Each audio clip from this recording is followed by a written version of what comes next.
Welcome, and thanks everyone for coming today. I'm Rachel O'Mara. I'm based in San Francisco, but I love to bring authors to Mountain View and San Francisco because I think they have authors and coaches to Mountain View and San Francisco. There's a lot of good stuff that they have to share, so I'm happy today to be in Mountain View with all of you and on video conference to introduce Shir Nir, who's here today from New York. And today, Shir, he is a partner at the Handel Group, which is a coaching firm that's based throughout the country. What we're going to talk about today is how to get results through personal integrity and meaningful inner dialogue. So a little bit about Shir before we get started. Shir brings more than 20 years of experience working with executives, teams, and organizations to increase performance and create organizational, personal, and financial growth. Throughout his career, Shir is focused on working with senior executives to expose and enhance their innate abilities to lead effectively. And a fun fact that I like to share about Shir is that he also works with the Burning Man team and recently got a new option to work with the entire Burning Man staff to be better and more effective leaders. So he's worked with Larry Harvey and a few others there. So if any of you are in the Burning Man crowd, he's also connected to that group. As I am as well. And so today we're going to cover the 3 levels of personal integrity that are designed to be on the path to design and obtain measurable results, and how you can also understand, based on the mastery of each, in succession creates breakthrough performance. So without further ado, I'll hand it over to Shir to talk about this for the rest of the hour. Thank you. Well, thank you very much for having me here on your lunch. I appreciate your time, and hopefully, I'm going to reward you for that time. Thank you, Rachel, for inviting me. It's a real pleasure, and it's real fun to be here today. I'll tell you a little bit. You can obviously detect an accent, and you can obviously, I have a weird name, so you don't have to think, where is he from? I'm from Israel. I was born in Israel, raised on the kibbutz, grew up working in the fields, went to the Israeli Special Forces, and then came to the U.S., been in the U.S. for about 30 years now. Came with almost nothing, worked my way through school, and now I am part owner of the Handel Group with my 2 sisters-in-law. My 2 sisters-in-law started this company 9 years ago, and today we have somewhere about 65 people working for us. The Handel Group, I'll give you a little background about who we are and what we do, so you can have that before I start talking about what the subject for today. The Handel Group has been in business for 9 years. We are very unique in what we do. We are basically what we call a coaching and consulting company. And we're unique for 2 things. We're unique by the structure we created, and we are unique because of our methodology, what we work on with people. So the first thing is the structure. We have 4 main divisions in the company, and 2 of them are not traditional division. So the first one is a media division. In the media division at our company, what we do is we actually focus on media outlets to make a difference for people in the world. So we are working on TV shows, we're working on radio shows, we're working on contributing to magazines and newspapers. 2 of my colleagues were just on the Dr. Phil show working with a married couple last week, and it's going to air in a couple of weeks. So it's there. Oh, maybe it's aired already. I'm not sure, but we have several things in development. I'm working with. I was a Ironman triathlete, so I'm working with a producer, a Hollywood producer, to create a TV show where I'm going to coach returning vets from Vietnam. And we were going to coach them both physically and mentally at the same time. So we are really committed to media and to make a difference through the media. The second part of our media organization is we're creating a digital platform for our services. Obviously, for me to do one-on-one or even group work, I can't get to enough people. Through digital media and through creating a digital platform, we can reach a lot more people. So we're in the process of doing it. The complexity of our program, it makes it a lot longer and a lot more complex to create that. But That's one of our goals this year. The second division, which is very unique to our company, is we have an education division. 9 years ago, we made actually a commitment to make a difference for students. And we start teaching in MIT. We've been teaching in MIT for 9 years, about 2 to 3 courses a year. And since then we grew. We went to NYU, Columbia University, Yale. We are in 38 universities. The biggest thing that we're doing is we actually got to the Stanford University Business School and Medical School. And we're teaching in the Stanford Business School and for credit, both in the undergraduate school and the graduate school. And the course we call Leading Your Life, it's called, in Stanford University. And we do it every year. So that's our education division. We also work with school systems, the Palm Beach school system. We've been working with them for 3 years. And we work with some of the New York school system. And really, in our education division, we are about to make a difference. It's all about making a difference, because as you know, education doesn't pay much money to do those courses. On top of those two divisions, which are unique to what we do, we have a life coaching division. In our life coaching division, we work with individual one-on-one in workshops, through Skype, all over the world. And in our life coaching division, we're really committed to people's life. We have about 1,000 people we work on a daily basis, on a weekly basis, hourly basis, 1,000 clients at a time. And again, we go to every aspect of your life. Our goal is to really help you enhance your life. Finally, the division I run on a daily basis is the corporate division. In the corporate division, we do mainly 4 things. The first thing we do is executive coaching. So we can work with any executive at any level and enhance their abilities to succeed. We mainly get called for 3 reasons. The most popular reason is a CEO, a VP, an executive wants to increase their ability to lead, and they want to develop themselves, get to themselves to the next level, and we can do that.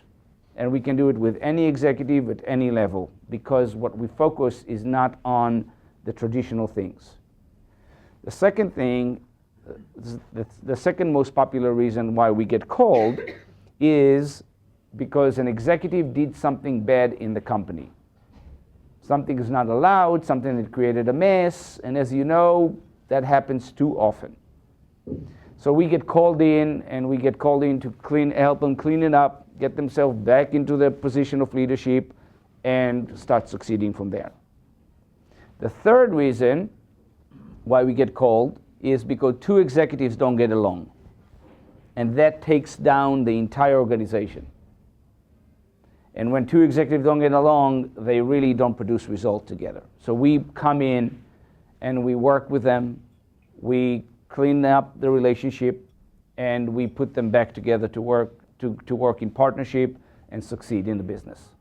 So that's kind of the executive coaching part. What we do with executives one-on-one, we can do with teams. So we can take a team and develop it. So we do high potentials, we do leadership developments, we do team development, we do a lot of different things like that. We also, some teams make messes. So we come and help them clean it up, get back in integrity, get back in accountability, and clean it up and go succeed. Sometimes 2 teams don't get along, and then that creates a mess.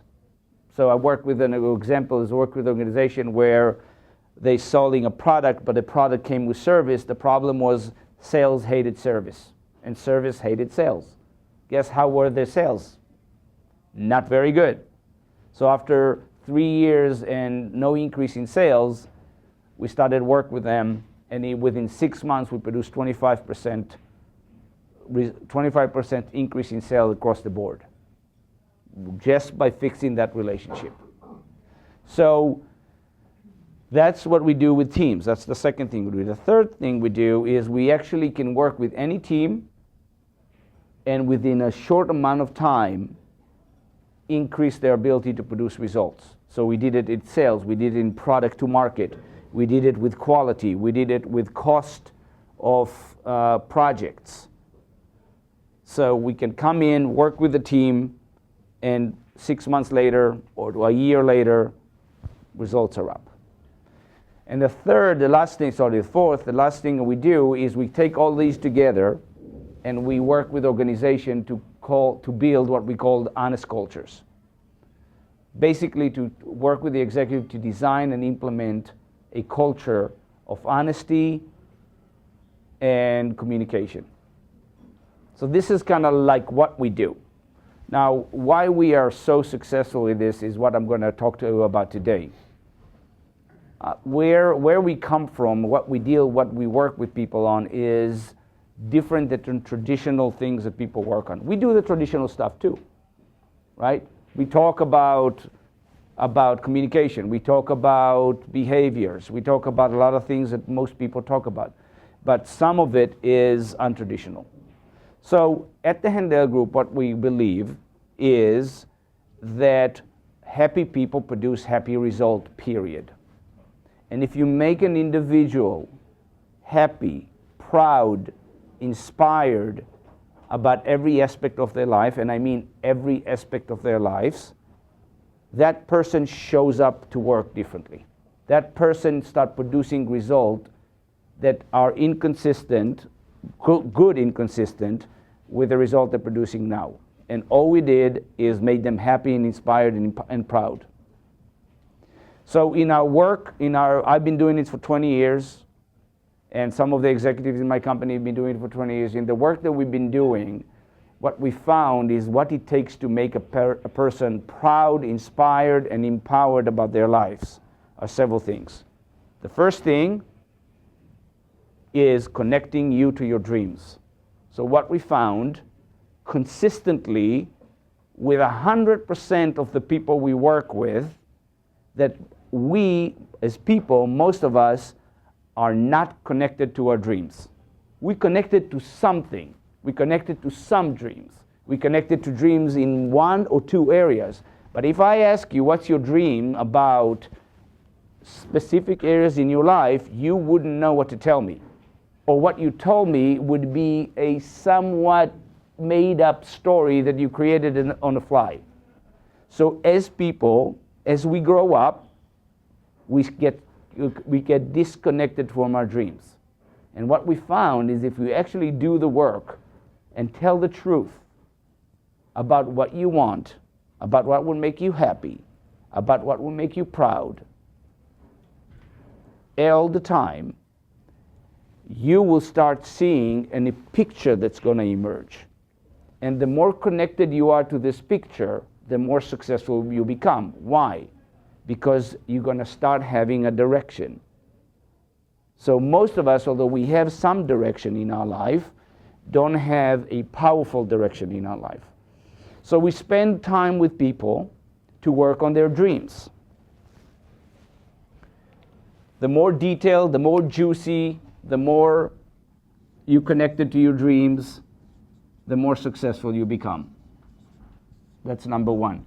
Number two, as people, what we've seen is that as people, we are driven by one thing and one thing only.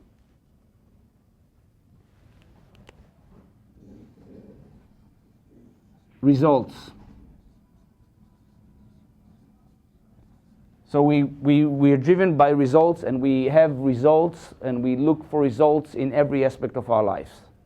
We measure everything by result. We measure results drive everything.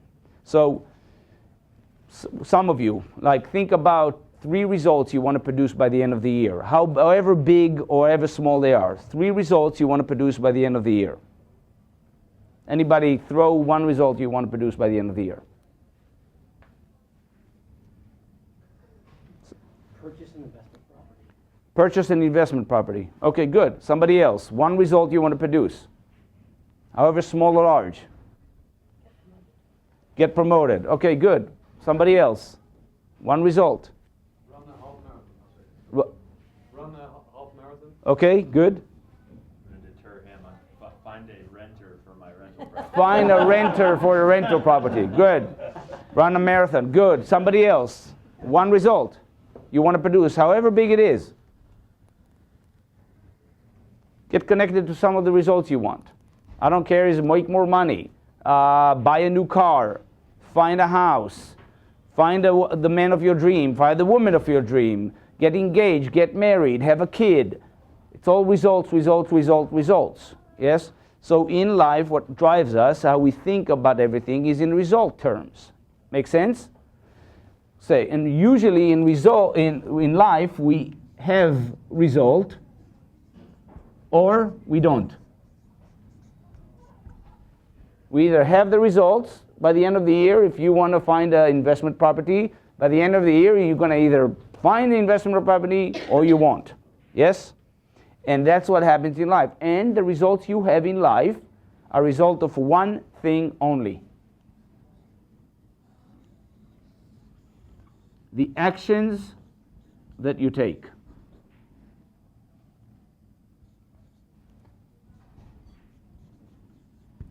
Okay? So give me one action that will produce the result. Speak to a realtor. Speak to a realtor. Okay, good. One action that produces running a marathon. Training? Training. Okay, you got to get a training schedule. Okay, good. One action that produces a renter. Hounding my property agent. Okay, good. Hounding your property agent.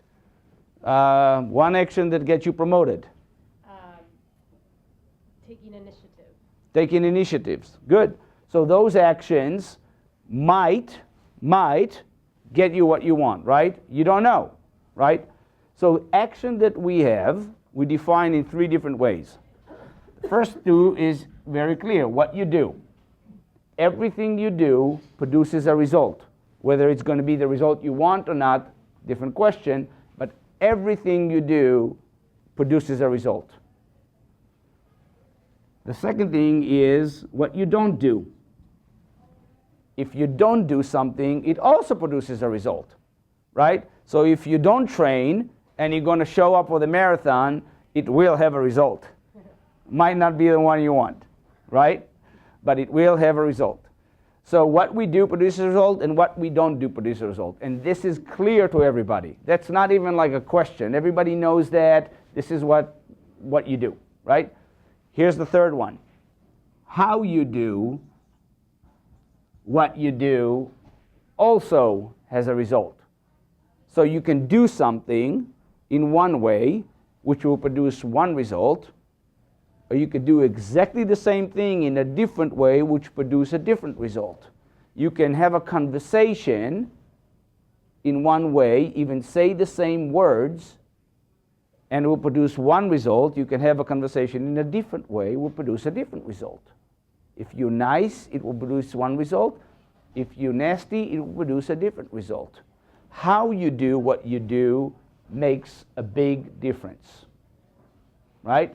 So the likelihood that you actually will produce a result is given by not what you do or don't do, but also how you do what you do. Make sense? And if you work on these, it might not make a lot of difference. It's this that would make the most difference. Now, this is also a result. Your action, what you do, what you don't do, and how you do it is a result. Therefore, this is very hard to change because it's a result of how you think. So every thought you have gives you an action which gives you a result. At the Handel Group, we don't say that you think, we call it inner dialogue. Because you don't just think. You talk to yourself all the time. And even now, when I'm talking, you're not listening to me. You listen to what you say about what I say. Period. And that's the mechanic of human beings. We talk and we have an opinion or we have an interpretation and we say what we hear, right? So your inner dialogue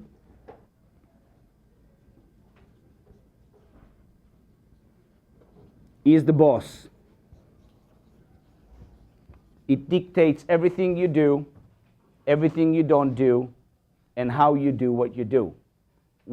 And it dictates the results you can have in your life, period. There's a guy named David Hawkins, Dr. David Hawkins.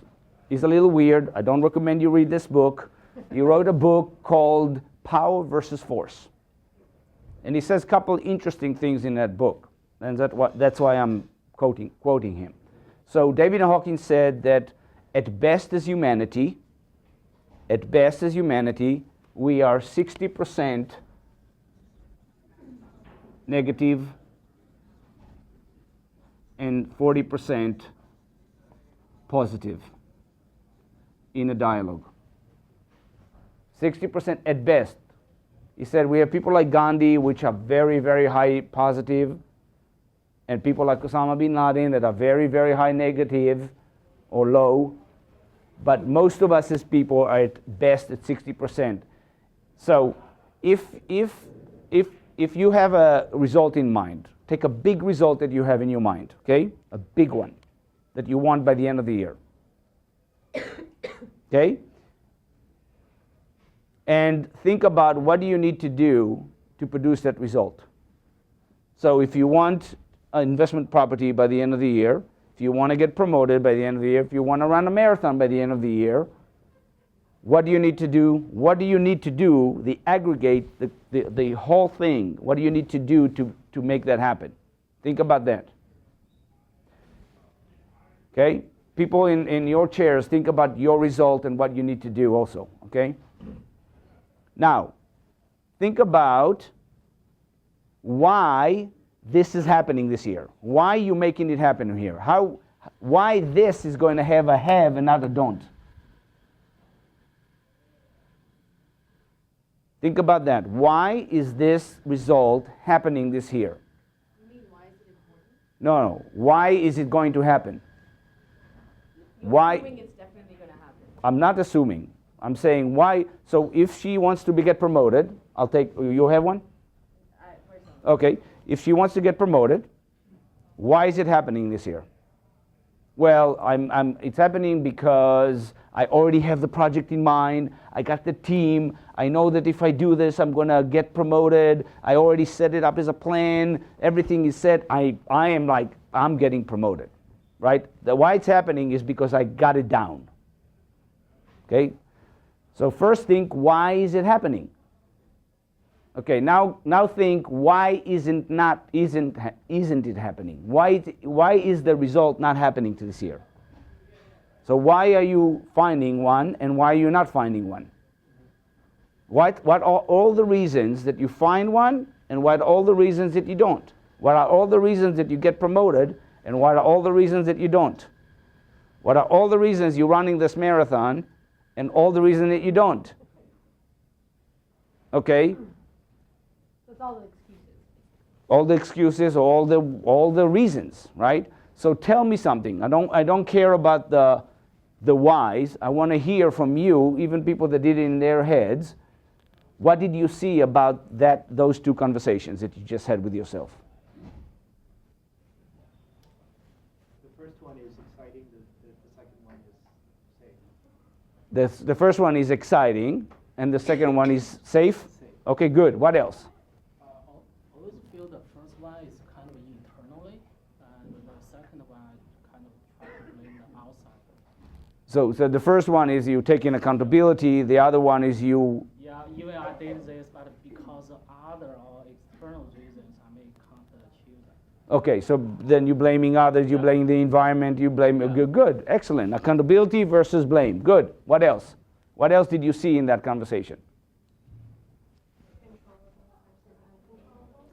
Controllables, say more.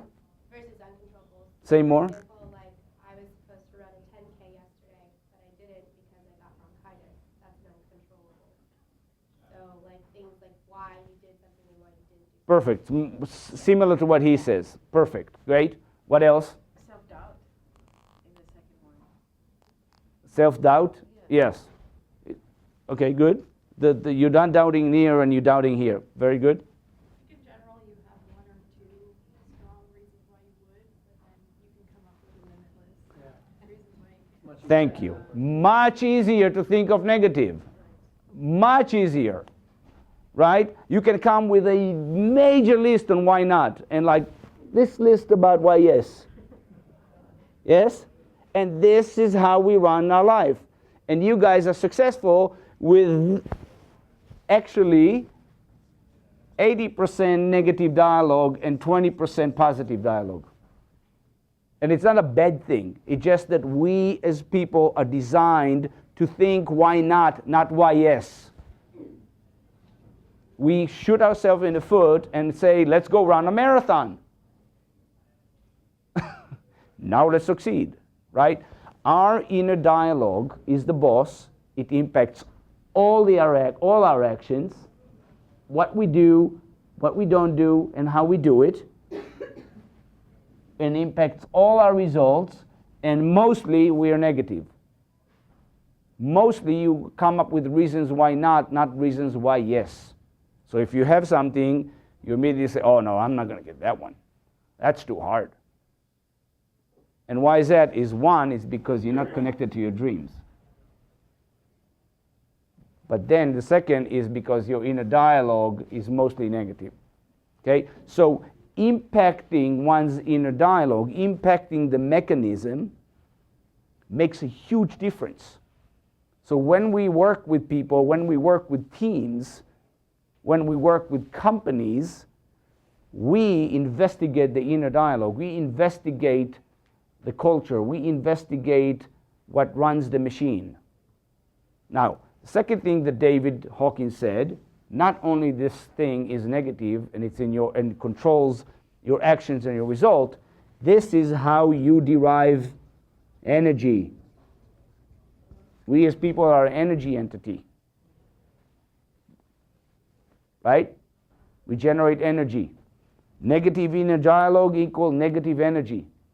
Positive inner dialogue equal positive energy. You have that experience. You know that once you go to people and you can immediately see, you can feel the energy. Right? You walk into rooms sometime and said, ooh, what's going on in this room? Right? Because the negative dialogue is going in the room, generates negative energy, and you feel it. Right? I had one of my clients and friend came over with his family, and this weekend I have a apple orchard, 30 apple trees in where I live in New York, and they came to pick up apples with his kids, and I could sense that there's something going on with them as a family, right? So this is something I'm going to have to talk to him, but I sense there was something going on, because you can sense that. So negative energy, you know that negative energy doesn't attract anything but negative energy. So as long as your inner dialogue is negative, as long as you're generating negative energy, the only thing you can get is negative results. Now, obviously it's in a scale, right? It's not that bad, but it's not great. So one way to impact results is start impacting this. You impact this, you impact the entire thing. Now, impacting this is hard. And why is it hard? Because your inner dialogue is automatic. You don't say, oh, let me think negatively now. You don't say, I want to think this way about her or about him. You just think. You breathe. Okay? And why your negative inner dialogue or your inner dialogue is automatic is because your inner dialogue is a result of three main sources. Okay? Number one, traits.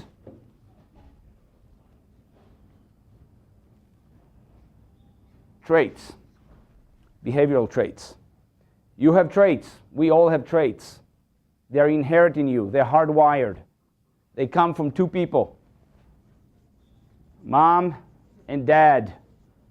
And unfortunately, guys and girls, you are your mom and you are your dad. And you can't escape that.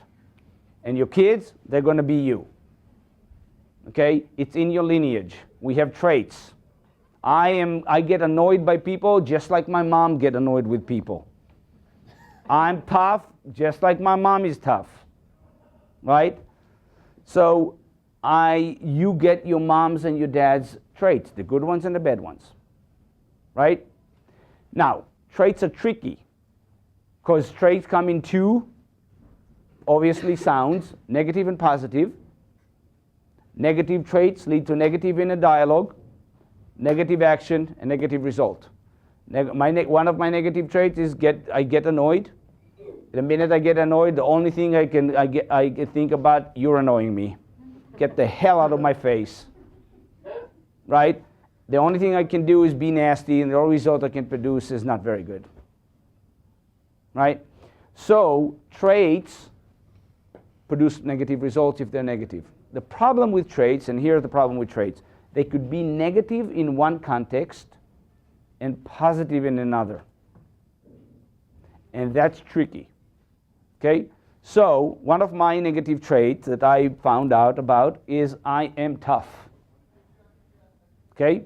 Grew up in a kibbutz in Israel, working in the fields since I'm 10, went to Israeli armed forces, was in a special forces unit, came to the States with nothing, put myself through business school, started a company, sold the company, joined my two sisters-in-law, and here I am. Okay, I'm tough. I could take it. My favorite thing to do was Ironman triathlons. At age 45, I participate in the first inaugural half Ironman triathlon after not being a competitive athlete in my entire life. Okay, so I'm tough, and it's good when I do triathlons because I can run forever, but it's not good when I'm a dad. So 7 years ago, when my son was 10, I did a study, and my study was, I asked my wife, my son was 10, my daughter was 6, and my wife, I said, how much do you feel that I love you? Not how much do you know, how much do you feel that I love you? So my daughter was very generous to me. She gave me a 6 out of 10. My son and my wife gave me a 2. And that was a slap in the face. Okay? So that wasn't good. And the reason why I got a 2 is because I was tough. I was tough. I was not nice to my son. He didn't feel like I cared for him. I gave him everything he wanted. He had everything he wants, but except love and attention. So I had to change that. And I did. I actually created a plan with him, and in 2 weeks I was an 8. And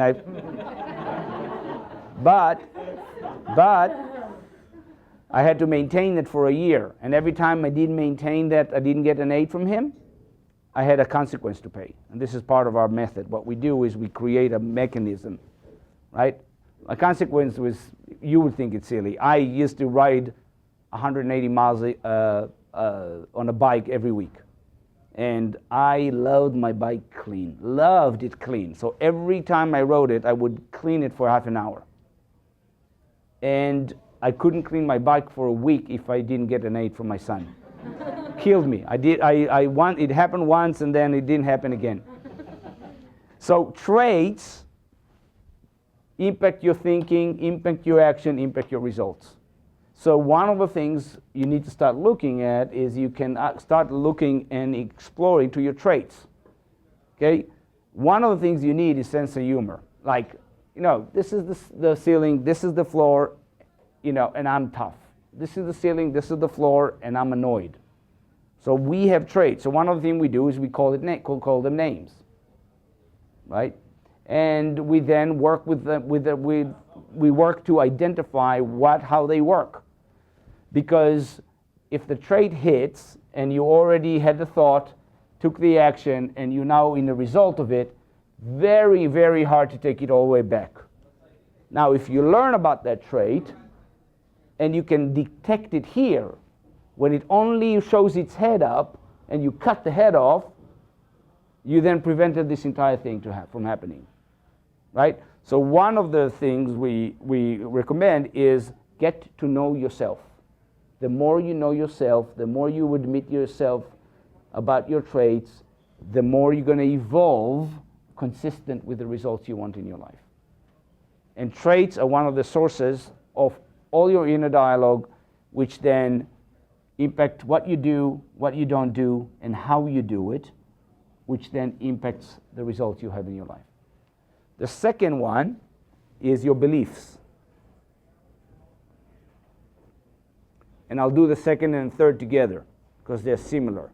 The third is theories. So you may wonder, what's the difference between beliefs and theories? Beliefs are pretty much, I believe you're a good guy.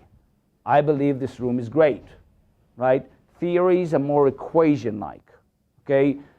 If I go down that road and I could beat the traffic and then I can get there ahead of it and then I will be there on time. Theories are more equation-like, right? So beliefs and theories are not hardwired. You created them. You created them from learning, experience, and observation. Could be your dad said something, could be you read something, or you experienced something. You created, and you have thousands of beliefs and thousands of theories. You have beliefs and theories about everything, about people, about food, about rooms, about companies, about cultures, about anything, about curtains. And those beliefs and theories come in two ways, right? In two sounds, negative and positive.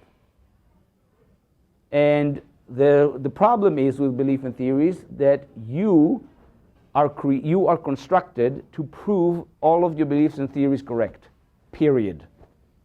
If I ask you everything you believe to give me, and you could tell me what you believe, I'll ask you to give evidence for that belief, you will find evidence, a lot of evidence. If one day you change your belief, you will find a lot of evidence for that belief. So as people, we are created to prove our beliefs and theories correct, which means that if you have a negative belief, you will find evidence for that. You will believe that. It will impact your inner dialogue. It will impact what you do, and it will impact your results. These three are basically the source of all your performance, the source of all your results. They dictate what results you can produce, and they dictate what results you can't produce, in a combination or by themselves. So the trait could go by itself and impact it, or it could be a trait with two beliefs and three theories, all working together to create one result. It basically, your inner dialogue is the medium by which your traits, beliefs, and theories show up and the way that they impact your action. We call this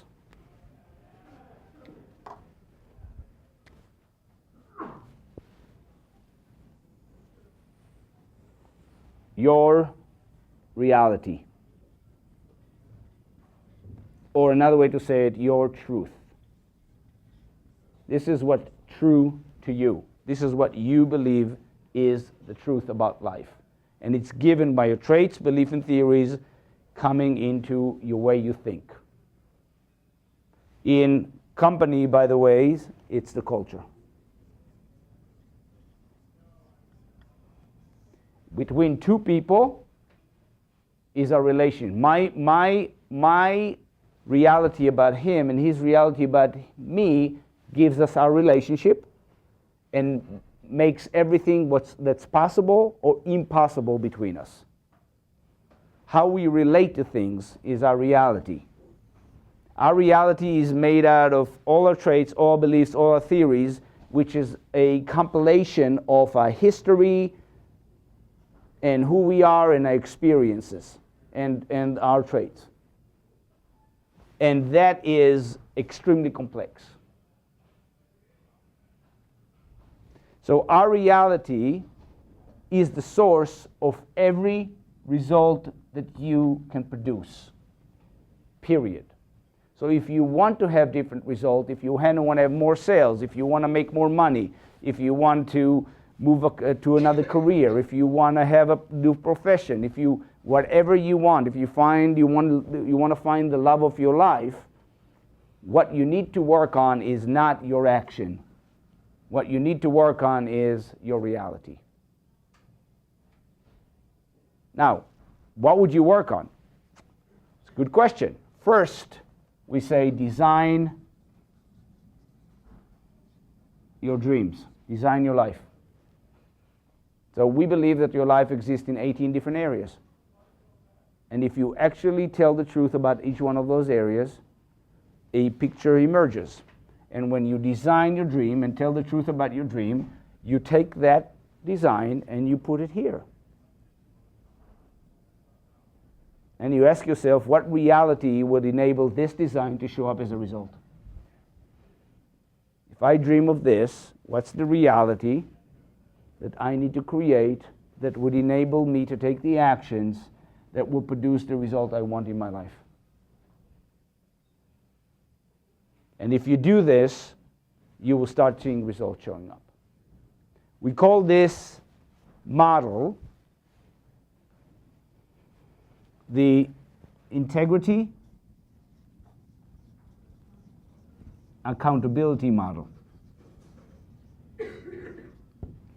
Why we call it the integrity and accountability model? So what we believe is that if you actually take the case that you can design and author every result you want in your life. You can actually design and author every result you have in your life, and you know it because you have the experience of it. You just don't remember, and mostly you don't do that. As people, we don't author everything. Or we author some things we don't want. So if you take the case that if you design and author every result you want in your life, and you take a case that the only thing that will produce that result, the only thing that produces a result is what you do, what you don't do, and how you do it. It's all on you, right? Then you can start seeing your accountability in a matter for every result you want. It's the good news and the bad news. The good news is you're accountable, the bad news is you're accountable. And if you shift, it will shift. And you start believing that your actions, what you do, what you don't do, and how you do it is a function of one thing and one thing only, your inner dialogue. And your inner dialogue is a function of your traits, beliefs, and theories, and that your inner dialogue, beliefs, theories, and traits make up your reality. If you believe that and you start aligning these together, this is what we call your accountability. So maybe if you start considering that maybe it's just you. And maybe if you actually start telling the truth about what you want, and you get connected, and you hold yourself accountable, you can have everything you want in your life. And I mean everything you want in your life. Okay? Integrity is because we believe that there's a level of integrity that has to exist between your design and your result that includes your reality. The integrity that needs to exist exists in 3 different levels. First level is what we call physical integrity. What's physical integrity? Physical integrity is the physical aspect of what needs to happen for every result to show up. So if he wants to run a marathon, there's a certain distances that he needs to run to finish a marathon. If he doesn't get himself trained, the likelihood that he's going to finish the marathon running is going to be not very good. Because the physical reality, the physical integrity has to exist. The bottle is a physical integrity that holds water. No bottle, water is going to spill on the floor. Physical integrity is complex and large. If you build a power plant, you need a lot of physical integrity. Physical integrity has to do with coordination, with processes, with practices, with skills. Physical integrity has to do with people, has to do like keeping your promises. If you said you're going to be somewhere. That's physical integrity. Any breakdown in physical integrity, however big or small, causes a breakdown in results. So if you want a result, you want to figure out what's the physical integrity will produce this result. Number one. Second level of integrity. Second level of integrity we call emotional integrity. What's emotional integrity? Emotional integrity has nothing to do with the physicality of the result you want to produce. Nothing to do with the physical integrity. It has to do with you. It has to do with your beliefs and your theories. It has to do with, even if you have the physical integrity and you don't trust your partner, how well are you going to produce the results? Not very well. If you have a fight with somebody and you need to go and do a presentation together, how good is the presentation going to be? Not very good. If I look at physical integrity and emotional integrity in the context of Ironman, which I used to do, is the physical integrity will get me to finish the Ironman. And you need a lot of physical integrity to finish it. Emotional integrity will get me to do many Ironmans and then be good at this because I am emotionally connected, I believe in myself, I love doing it, and I enjoy it. Emotional integrity makes the results higher, bigger, and better. Right? The more emotional integrity you have, the more result you're going to produce as a person and as a team. Team emotional integrity is extremely important. The more you get along, the more you collaborate, the more you work together, the more result you're going to be producing. Emotional integrity could sometime cover breakdowns in physical integrity. So sometime, even if there's no physical integrity, if you have a high emotional integrity, results are going to show up. Because energetically, you're going to call in certain things and make certain things possible. The last level is what we call spiritual integrity. Spiritual integrity is when you're at highest level, for individual, when we are at the highest level of our physical and emotional integrity. When our physical and emotional integrity are at high levels, we get to a point where we can start see as human beings, and you may have that experience, that you are the source of everything. That really you create the results around you. That when you show up and how you show up impacts everyone and impacts everything. This is very hard for us to get as people. Very hard. But when you get that, you then can show up consistently, or at least consistently work to get yourself up to that level. And this is, when you get there, it's awesome. Because you literally start seeing how the world folds and how you show up and how you make a difference in the world. For a team, spiritual integrity has to do with the connection or the alignment of all the emotional integrity. So one of the things that I've been doing with my company is we create something called the mastermind. Mastermind came from a guy named Napoleon Hill who wrote books in the 20s, and he used to work with people like Carnegie and Ford and some of those guys. And one of the things, he wrote a book called Secret of Success in 16 Chapters. And he wrote a book, and he actually worked with those guys, and he created a mastermind with them. And what he said that nobody knows is those guys used to meet once a month. And they created a team of very successful entrepreneurs that were committed to each other's success. And once a month they used to get together and they used to help each other with their personal aims and personal goals. So a mastermind is created, or a spiritual integrity in a team is created when all the emotional integrity is aligned, where everybody is moving in the same direction.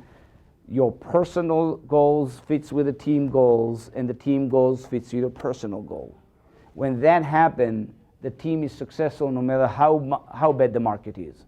The company is successful no matter how bad the market is. And you know that there are some companies that consistently excel no matter how the market is. And that has nothing to do with anything else other than the team and the people in the company are just working differently. And they drive the success of the company. So what we say is, if you continuously work, design your dreams, understand yourself as a human being, who you are and how you think, look at your traits, look at those traits that don't work, the ones that get you in trouble, the ones that, get you off the mark. Look at your beliefs and theories and see, are my beliefs and theories enabling me or disabling me? And if they disable you, get rid of them. Why do you need them? Right? They're only disabling you. And start aligning your reality with your dreams. Sooner than later, you're going to get your results to go up. So that's kind of it. I'll give you time to ask questions, and I would be glad to answer any of them. You got 5 minutes. Wow, I thought I had more time. So any questions?